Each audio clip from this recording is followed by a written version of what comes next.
औज़ुबिल्लाहि मिनश्शैतानिर्रजीम बिस्मिल्लाहिर्रहमानिर्रहीम। अस्सलामुअलैकुम। मैं हूं डॉक्टर उस्मान हैदर काज़मी और आप देख रहे हैं मेरा YouTube channel medical knowledge by doctor Usman Kazmi. आज जिस टॉपिक का हमने इंतखाब किया है वो है बर्थ एस्फिक्सिया। बर्थ एस्फिक्सिया क्या है, इससे किस तरीके से बचा जा सकता है, इससे बचाव किस कदर मुमकिन है, ये आज आपको हम बताएंगे इंशाअल्लाह। जो दोस्त हमारे चैनल पर नए आए हैं उनसे गुजारिश है कि वो चैनल को सब्सक्राइब कर लें और बेल आइकॉन के बटन को दबा दें ताकि हमारी नई आने वाली हर इन्फॉर्मेटिव वीडियो आपको टाइमली मिल सके। तो आइए अपनी आज की वीडियो शुरू करते हैं। सबसे पहले आपको बताते हैं कि बर्थ एस्फिक्सिया क्या है। बर्थ एस्फिक्सिया बच्चे की पैदाइश के 1 मिनट के अंदर अंदर सांस का ना लेना या मुसलसल सांस ना चलना, इसको बर्थ एस्फिक्सिया कहते हैं। मेडिकल टर्म में हम बर्थ एस्फिक्सिया को हाइपोक्सिक इस्कीमिक इंसेफेलोपैथी भी कहते हैं। बर्थ एस्फिक्सिया का टॉपिक इतना इम्पॉर्टेंट क्यों है और मैंने इसका इंतखाब क्यों किया, उसकी बहुत सी वजूहात हैं। एक तो ये कि बर्थ एस्फिक्सिया की वजह से हर साल हज़ारों बच्चे पाकिस्तान में इंतकाल कर जाते हैं।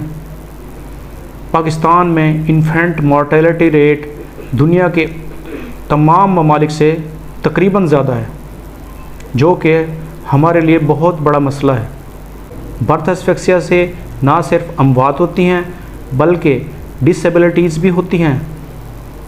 बर्थ एस्फिक्सिया का शिकार बच्चे आम तौर पर सारी ज़िंदगी के लिए दिमागी तौर पर और जिस्मानी तौर पर मफलूज हो जाते हैं। बाज़ औक़ात तो बच्चे इतने ज़्यादा जिस्मानी और दिमागी तौर पर मफलूज हो जाते हैं कि वो चल फिर भी नहीं सकते और सारी ज़िंदगी दूसरों के रहमो करम पर होते हैं। इस वजह से बर्थ एस्फिक्सिया को सीरियस लेना चाहिए। इस हवाले से मैं आज आपको वो एहतियातें बताऊंगा जिस पर अमल करके बर्थ एस्फिक्सिया से बचा जा सकता है।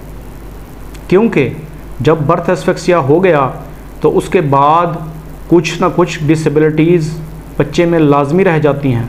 या तो बच्चा इंटेलेक्चुअली उस लेवल का नहीं होता जिस लेवल के बाकी बच्चे होते हैं, या फिज़िकली अल्लाह ना करे कोई डिसेबिलिटी हो जाती है। तो इससे बचाव भी ज़रूरी है। सबसे पहले तो ये आइडेंटिफाई करना होता है कि हाई रिस्क प्रेगनेंसीज़ कौन सी हैं, क्योंकि यही हाई रिस्क प्रेगनेंसीज़ होती हैं जिनके बेबी जब डिलीवर होते हैं तो वो बर्थ एस्फिक्सिया का शिकार होते हैं।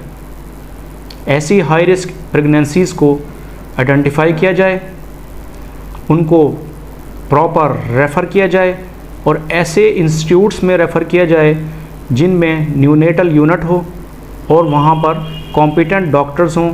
जब बच्चा डिलीवर हो तो किसी सूरत में भी वो बर्थ एस्फिक्सिया में ना जाए, और अगर खुदा ना खास्ता जाने पाए तो पीडियाट्रिशन्स उस सिचुएशन को टैकल करें और बर्थ एस्फिक्सिया से बच्चे को बचाएं। ये हाई रिस्क प्रेगनेंसीज़ कौन कौन सी हैं ये आपको बता देते हैं। मसलन प्रीमेच्योर बर्थ, यानी वो बच्चे जो वक्त से पहले पैदा हो रहे हैं, और मैटरनल डायबिटीज़ मेलाइटस, यानी वो माएँ जिनमें शुगर है और शुगर भी अनकंट्रोल्ड है, या फिर हाइपरटेंशन है, ब्लड प्रेशर ज़्यादा रहता है, या बच्चे की पैदाइश के वक्त माँ को कोई ख़तरनाक इन्फेक्शन है या माँ को बुखार है। इसके अलावा ट्विन प्रेगनेंसीज़ या वो प्रेगनेंसीज़ जो ट्विन से ज़्यादा हैं, मसलन ट्रिपलेट वगैरह, ये भी हाई रिस्क प्रेगनेंसीज़ में आता है।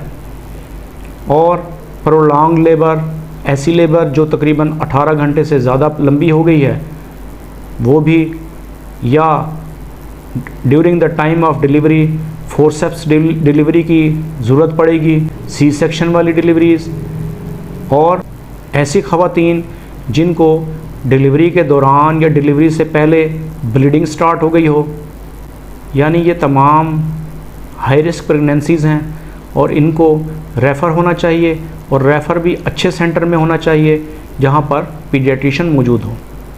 अब आपको बताते हैं कि अगर डिलीवरीज़ घर में हो रही हैं या हॉस्पिटल में हो रही हैं तो उनकी प्रिपरेशन कैसे होनी चाहिए, यानी पता होना चाहिए कि हमने क्या क्या करना है कि बेबी को बर्थ एस्फिक्सिया के चांसेस कम से कम हों। पहले आपको बताते हैं कि घर में अगर डिलीवरी हो रही है तो उसके लिए हमें क्या क्या प्रिपरेशन करनी चाहिए ताकि बर्थ एस्फिक्सिया से प्रिवेंट किया जाए या उसका आउटकम बेहतर से बेहतर हो। घर में अगर डिलीवरी हो रही है तो जिस रूम में डिलीवरी हो रही है उसका टेम्परेचर मेंटेन किया जाए। टेम्परेचर कम से कम 21 डिग्री सेंटीग्रेड होना चाहिए, इससे ज़्यादा हो तो बेहतर है। क्लीन डस्ट फ्री एटमॉस्फेयर होना चाहिए। वेल लाइटेड रूम होना चाहिए जिसमें लाइट का बेहतर इंतज़ाम हो। ब्लैंकेट या टॉवल वगैरह हैं, तौलिया हैं, तो वो साफ़ सुथरे होने चाहिए। गर्म पानी का इंतज़ाम हो या पानी स्टरलाइज्ड हो, और कॉर्ड क्लैंप स्टरलाइज्ड होना चाहिए।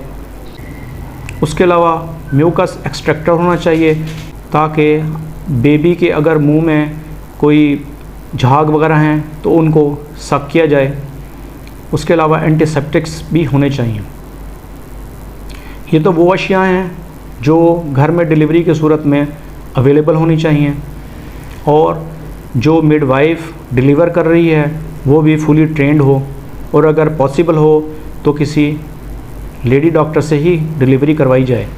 अब आपको बताते हैं कि हॉस्पिटल में क्या क्या प्रिपरेशंस होनी चाहिए बेबी की डिलीवरी से पहले ताकि बर्थ एस्फिक्सिया के चांसेस कम से कम हों।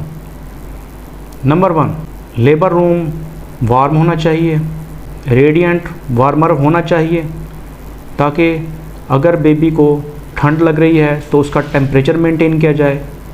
तमाम का तमाम इक्विपमेंट स्टेरलाइज्ड होना चाहिए।